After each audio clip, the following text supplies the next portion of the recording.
여호수아 11장 1절에서 15절까지 말씀입니다.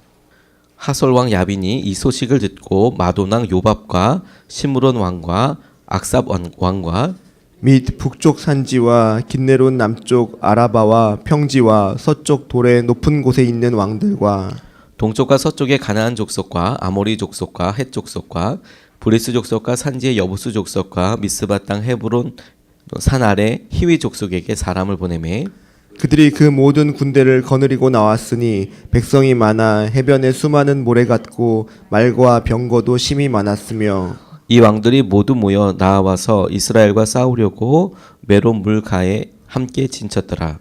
여호와께서 여호수아에게 이르시되 그들로 말미암아 두려워하지 말라. 내일 이맘때 내가 그들을 이스라엘 앞에 넘겨주어 몰살시키리니 너는 그들의 말 뒷발에 힘줄을 끊고 그들의 병거를 불사르라 하시니라.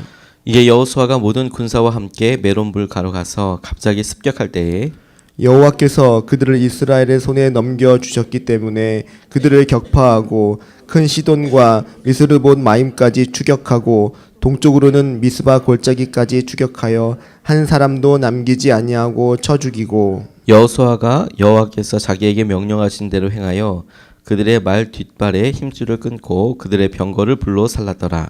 하솔은 본래 그 모든 나라의 머리였더니 그때 여호수아가 돌아와서 하솔을 취하고 그 왕을 칼날로 쳐 죽이고 그 가운데 모든 사람을 칼날로 쳐서 진멸하여 호흡이 있는 자는 하나도 남기지 아니하였고 또 하솔을 불로 살랐고 여호수아가 그 왕들의 모든 성읍과 그 모든 왕을 붙잡아 칼날로 쳐서 진멸하여 바쳤으니 여호와의 종 모세가 명령한 것과 같이 하였으되 여호수아가 하솔만 불살랐고 산 위에 세운 성읍들은 이스라엘이 불사르지 아니하였으며 이 성읍들의 모든 재물과 가축은 이스라엘 자손들이 탈취하고 모든 사람은 칼날로 쳐서 멸하여 호흡이 있는 자는 하나도 남기지 아니하였으니 함께합니다. 여호와께서 그의 종 모세에게 명령하신 것을 모세는 여호수아에게 명령하였고 여호수아는 그대로 행하여 여호와께서 모세에게 명하신 모든 것을 하나도 행하지 아니한 것이 없었더라. 아멘. 하나님 말씀입니다. 하나님의 함께하심을 감사를 구하면서 우리가 오늘 이번 한 주는 하나님께서 주신 축복에 대해서 우리가 같이 보고 있습니다. 오늘은 하나님께서 우리를 믿는 사람들을 통하여 삶의 최고점에 이르게 하는 고비를 넘어게 하는 것에 대해서 우리가 말씀을 읽었습니다. 우리나라도 가야를 보면 여러 개의 부족 국가들로 이루어져 있다가 주위에 가장 힘이 셌던 금관 가야에 의해서 복속되는 일들을 보게 됩니다. 고구려도 그랬고 신라도 그랬고 처음에는 부족 혹은 시족 중심의 마을을 형성하다가 그것이 불하게 되고 그리고 조금 더 커져서 성을 이루게 되고 그리고 나라를 이루게 되어서 그래서 세워진 나라는 거의 대부분 그 나라를 인도하고 있는 주요 성씨가 있어서 그것이 뭐 발해 때만 해도 대씨나 고씨가 이렇게 되게 박씨가 신라를 다스리게 되고 그렇게 주요 부족들이 있었던 것을 보게 되죠. 이스라엘 점령하고 있었던 가나안 땅도 기원전 한 1000년 전 이야기를 지금 우리가 읽고 있습니다. 그러니까 많은 왕들이 나오는 그 왕들의 기본적인 나라의 형태는 도시국가나 부족국가나 혹은 그 시족을 중심으로 해서 이루어져 있는 국가들이라고 그렇게 판단이 됩니다. 그래서 많은 왕들이 등장하게 되는 것이죠. 그리고 그 왕들 중에서도 하솔을 다스리고 있었던 하솔 왕 야빈이라는 사람이 가장 커다란 영향력을 미치고 있었던 것으로 보여집니다. 마침내 그들이 가나안 땅으로 들어가자마자 시작된 그 전쟁이 이제 피크를 향해서 올라가게 되는데 그렇게 계속해서 피크로 올라갈수록 피로감도 늘어나게 되고 믿음을 써야 하는 영역들도 더 커지게 되는 것이죠. 오늘 그 중에서 가나안 땅에서 있었던 정복 전쟁 중에서 가장 커다랐던 그런 전쟁에 대해서 우리가 말씀을 보고 읽었습니다. 하나님께서 이 말씀을 통해서 두 가지를 좀 붙잡고 기도하라는 그런 마음을 주셨습니다. 첫 번째는 무엇이냐면 약속을 믿고 가는 길에도 반대하는 세력, 방해하는 세력이 당연히 있는데 그러나 그런 것을 통해서 깨닫게 되는 것이 무엇이냐면 믿음이 바뀌어 있다는 것이죠.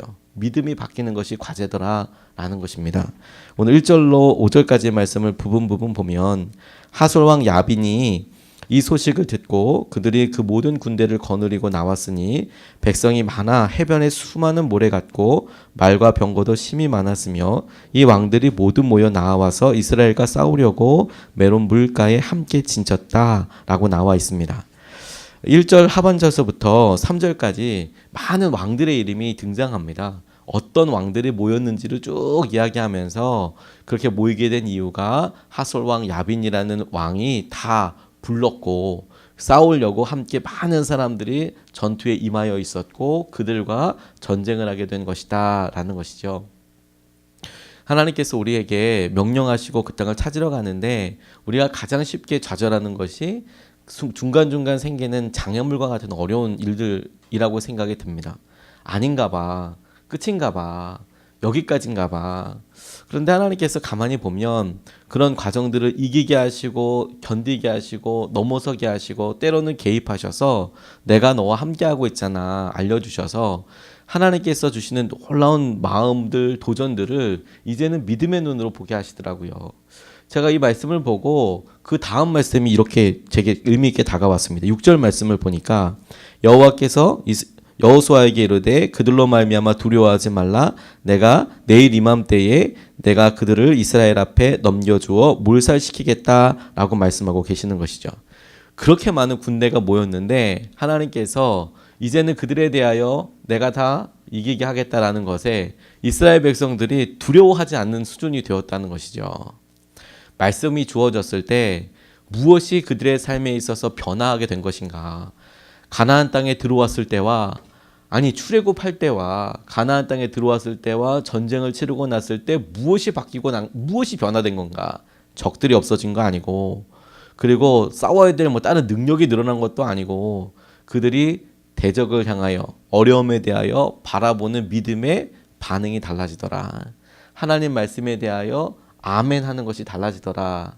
이게 변화되는 것이고 하나님께서 그 많은 믿음의 연단들을 통하여서 정말로 우리들에게 행하고 싶은 것, 우리에게 교육시키고 싶으신 것, 훈련시키고 싶으신 것이 믿음으로 바라보는 눈이 바뀌는 거구나. 이렇게 붙잡게 됐어요. 약속을 붙잡는 여호수아와 이스라엘 백성들이 그 이야기 듣자마자 바로 다음 날 그들이 주둔하고 있는 곳을 쳐들어갑니다. 두려워하지 않고 그들을 쳐들어가서 전쟁을 해서 승리하게 되었다라는 것이죠. 이게 이스라엘 백성들에게 있었던 놀라운 승리인 거예요. 하나님께서 우리 예수님의 사람들 교회에 함께 모여서 기도하고 우리가 새벽마다 깨워서 우리의 어려움과 우리의 한계라고 생각하는 것들을 놓고 기도할 때에 우리에게 이루고 계신 것이 딱 그와 같다는 생각을 하게 됐어요.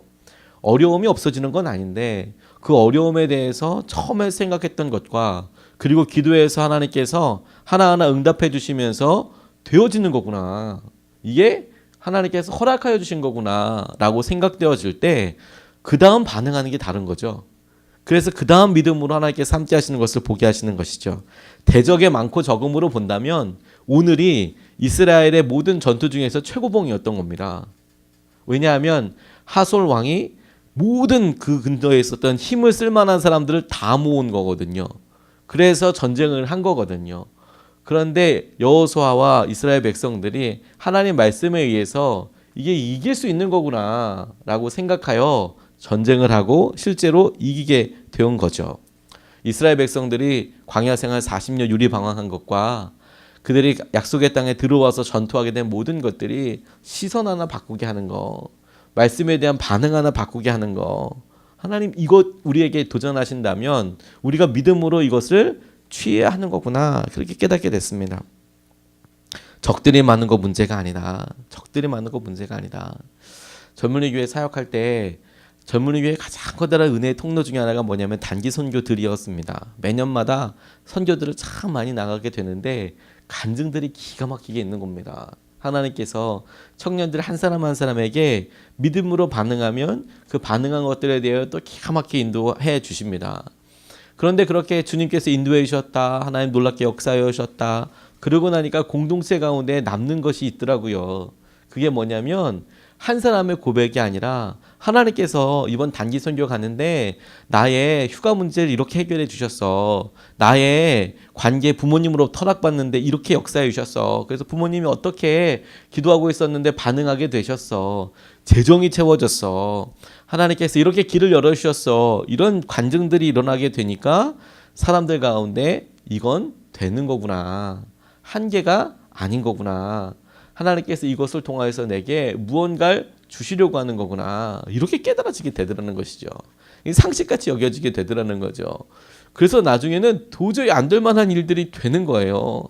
하나님께서 하시는 것을 보고 이것이 하나님께서 말씀하신 것이냐 아니냐만 중요한 것이지 얼마나 큰 문제냐는 그 다음 생각할 거더라고요. 그렇게 해서 길이어서 순종했는데 생기는 것들을 하나님께서 반드시 이기게 해주시는 거니까 하나님께서 어려움, 방해 혹은 반대 그런 것들을 보지 말고 내가 말씀대로 잘 가고 있는지 믿음을 달라고 그렇게 기도해야겠습니다. 두 번째로 붙잡은 것이 무엇이냐면 순종이 삶의 최고점으로 이끌게 하신다는 것이죠. 순종이 10절에서부터 15절 말씀을 보면 하솔이 본래 그 모든 나라의 머리였다. 그때 여호수아가 돌아와서 하솔을 취하고 그 왕을 칼날로 쳐 죽였다. 그러면서 쭉 명령과 같이 하였다라고 나오면서 15절 말씀을 보면 여호와께서 그의 종 모세에게 명령하신 것을 모세는 여호수아에게 명령하였고 여호수아는 그대로 행하여 여호와께서 모세에게 명하신 모든 것을 하나도 행하지 아니한 것이 없었더라라고 나와 있습니다. 그가 전쟁을 한 것에 대하여 승리하게 된 것에 대해서 하나님께서 그 마지막 굴을 마치 후련부처럼 뭐라고 처리하셨냐면 그들이 모세에게 이야기했던 대로 다 순종한 것이고 여호수아에게 이야기했던 대로 다 순종한 것이다. 무엇이 전쟁에 승리하게 된 것이 전쟁한 것이 그 결과까지도 그들이 하나님께서 말씀하신 것에 반복적으로 지속적으로 순종한 것이었다. 하나님께서 우리의 삶을 보고 커다란 사건 하나를 이렇게 우리는 기억하고 생각하지만 가만히 생각해 보면 그런 엄청난 최고의 어떤 수준을 넘어가게 되는 데까지 한계를 넘어가는 데까지 반복적인 순종과 지속적인 은혜가 그냥 있었던 거예요. 그래서 우리가 쭉 넘어가게 되는 것이죠. 하나님께서 우리에게 믿음으로 보고 알게 해주시는 거더라니까요. 제가 마라톤을 뛸 때 보니까 처음부터 엄청나게 많은 걸 뛸 수 있는 건 아니거든요. 운동을 하나도 안 하다가 처음에 한 1km만 뛰어도 주님 모시기를 바라게 된다니까요. 엎어져서 내가 이 짓을 왜 시작했을까라는 생각을 하게 돼요. 그래서 처음에는 무리하지 않고 한 1km, 2km 걷는 거죠. 뭐 그렇게 일주일 동안 계속하면 좀 뭔가 창피하잖아요. 아저씨도 뛰고 아가씨도 뛰고 아줌마도 뛰는데 혼자서 걸어다니면 진짜 창피하거든요. 트랙 같은 데 같이 뛰게 되니까. 그러면 살살 뛰어보고 걸어보고 그래요. 그렇게 조금 뛰다 보면 한 이제 3km, 4km 이제 설설설설 이렇게 가는 거죠. 또 그렇게 또 한 주 이렇게 뛰고 나면 조금 더 용기가 생겨요. 한 5km 뛰고 10km 뛰고 그래요. 그래서 나중에는 한 10km까지 달리게 됩니다. 한 10km 정도 달리는 데는 1시간 정도 걸리거든요. 쉬지 않고 뛰어야 10km 정도 1시간에 달려요. 그 쉽지가 않아요, 그게. 그거 보통 하려면 한 달, 2달 지난 다음에 그게 몸이 그렇게 만들어지거든요. 그런데 신기한 거는요. 10km 뛰려고 해서 그 다음날 20km 뛰게 되는 건 아니에요. 그런데 신기한 게 어떤 부분이냐면 10km를 뛰었더라도 그 다음날 1km도 못 뛸 수 있어요. 너무 힘들어서. 밤에 많이 먹었다든지 늦게 잤다든지 피곤하다든지 뭐 일이 많다든지 그러면 어제까지 해온 거 다시 그게 언제적 일인가 싶을 정도로 확 잊어지고 도저히 안 돼. 오늘 다시 걸어야 돼. 그리고 시작되는 유혹들이 계속 생기는 것이죠. 우리가 날마다 하나님 앞에 전심으로 반응하고 믿음으로 반응한다는 것이 무엇이냐면 내일도 적어도 오늘보다 했던 것보다 조금 더 빨리 달릴 수 있고 조금 더 많이 달릴 수 있다는 의미예요. 그렇다고 해서 우리 몸이 완전히 그렇게 변화된 거냐? 아니요. 우리가 마음만 조금만 연약해지면 1km도 못 달려요. 100m도 못 나가요. 그런데 어제까지 우리가 믿음으로 썼다면 그 믿음 써서 적어도 어제보다 조금 더 갈 수 있는 거고요. 그런데 그렇게 하다 보면 42.19km 뛰는 거라니까요. 하나님께서 우리에게 믿음으로 도전하실 때 하나님 이런 문제가 어려워요, 힘들어요 라고만 반응할 것이 아니라 하나님 놀랍게 역사하시는 거 보게 해주시는 거라니까요. 제가 이 말씀 보면서 뜬금없이 엘리사 생각이 났습니다. 엘리야 생각이 났습니다. 그가 능력 대결이라는 것을 합니다. 그래서 바알 아세라 선지자 850명 모아놓고 하나님께서 당신이 살아계신 것을 정말 영광스럽게 드러내시죠. 불이 임하는 역사가 있잖아요. 너무 통쾌하죠. 그런데 그가 그런 믿음 썼지만 마음 한순간 무너지니까 도망가더라고요. 이세벨이 너 오늘 죽는다. 내일 이맘때까지 네가 살아있지 못할 거야 라고 이야기하는 거 보고 바로 도망갑니다. 근데 신기하지 않습니까? 적어도 군사를 쓸 수 있고 자객을 보낼 수 있는 사람이면 뭐하러 위협하고 죽이겠습니까? 그냥 자객 처음부터 보내면 되는데 그걸 또 굳이 알려감에 다 내일까지 죽인다고 위협을 해서 뭐 자객을 내일까지 보낼 일은 또 뭐가 있으면 죽이려고 생각했으면 저 같으면 그냥 그렇게 했을 텐데 그걸 또 소식을 알려줘서 도망가게 해요. 또 도망도 가고요. 그 도망갔습니다. 능력을 언제 바랬는지. 그런데 그가 그렇게 무너지고 철저히 낙담하고 어렵잖아요. 그런 삶 사는데 하나님께서는 그를 세미한 음성으로 세워주시더라고요. 세미한 음성으로. 그게 더 커다란 믿음이더라고요. 엘리사도 똑같더라고요. 엘리사도 엄청난 역사하심 일으키고 그런 것 같지만 가뭄이 있고 이럴 때에도 하나님께서 그의 삶 가운데 역사하여 주시고 기적을 일으킬 때 보니까 하나님의 놀라운 역사하심을 보게 해주시는 거더라고요. 엘리야의 삶을 가만히 보니까 그가 그렇게 가뭄이 이를 거라고 확 이야기하고 하나님께 생하시는 것을 이렇게 보고 그럴 때에 그가 왕 찾아가서 이야기하는 게 힘들었을까. 사르밧 과부한테 가서 그 밥 계속 날마다 삼식이 되는 거 아니에요 그거? 계속 먹으면서 얻어먹으면서 3년 동안 그거 같이 있는 거 더 힘들었을까. 날마다 기도하면서 무슨 생각했을까. 가만 생각해 보니까 날마다의 삶이 진짜 힘들었겠다는 생각이 드는 거예요. 그런데 그렇게 힘들고 기도할 수밖에 없지 않겠습니까? 뭘 했겠어요? 비 오는 거에 대해서 무슨 생각을 했겠어요? 이거 하나님께서 먹여준다 할 때까지 먹여주시고 기대하고 인내하고 사람들 주위에 사람들 죽어가는데 우리 집은 기름 있고 한 움큼 가루 있어서 먹고 사내가지고 얼마만큼 오래 기뻐할 수 있었을까요? 근데 그렇게 수년을 이기고 나니까 차라리 왕한테 가서 말하는 게 더 낫겠다 이런 생각 들었을 것 같기도 해요. 날마다 믿음의 싸움 하는 것이죠. 근데 그렇게 단순하게 순종만 했을 때 그가 하나님께로부터 이제 찾아가서 비 온다 얘기해라 라고 얘기할 때 두려워하지 않고 찾아간 거예요. 그래서 850대 1로 싸워서 이기는 거예요. 하나님께서 그 믿음을 처음부터 엄청나게 부어주신 게 아니라 차라리 내가 여기서 내가 1년을 더 사느니 내가 왕한테 가서 부딪히는 게 낫겠다라고 싶을 만큼 믿음을 쓸 만큼 잘하게 하신다니까요. 날마다 순종하는 것이 하나님께서 행하시는 은혜와 마음들을 보게 하시는 겁니다. 오늘 하나님께서 우리의 삶에 그거 도전하신다고 싶어요. 오늘은 그냥 흩어져 버리는 게 아니라 날마다 새벽마다 똑같은 믿음 쓰는 것 같지만 아니요. 하나님께서 오늘 우리에게 한 걸음 더 순종하게 하셨다면 우리의 삶이 내일에 담보되는 것이 무엇이냐면 그거보다 조금 더 갈 수 있는 거예요. 그런데 우리가 조금이라도 연약해서 포기하면 하루라도 처음으로 돌아갈 수 있죠. 그런데 이렇게 조금씩 나아가는 게 결코 허튼 것이 아니에요.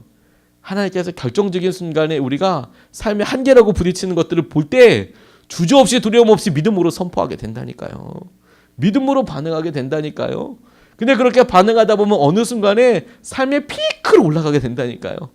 도저히 할 수 없는 일 그 위에 올라가서 우리가 믿음으로 이야기하고 하나님께서 우리의 삶의 여러 기도 제목들을 믿음으로 다스리고 있는 것을 보게 되는 날이 올 겁니다.